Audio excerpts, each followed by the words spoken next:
Happening tonight, a public hearing taking place at Glenmont Elementary School to discuss possible toll adjustments across New York State.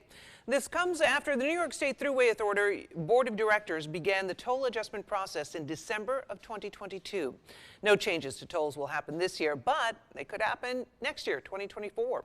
Toll rates would go up by about 3 cents to 8.6 cents for both Easy Pass and toll by mail users.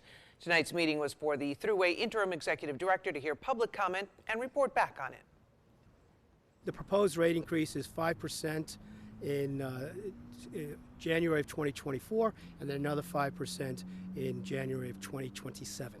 So two increases over the next 4 years that will carry us through down the road, again, to generate those funds that we need to operate, maintain, and build a safe and efficient system. This was the fourth of 5 hearings across the state. The fifth one will be virtual on Zoom.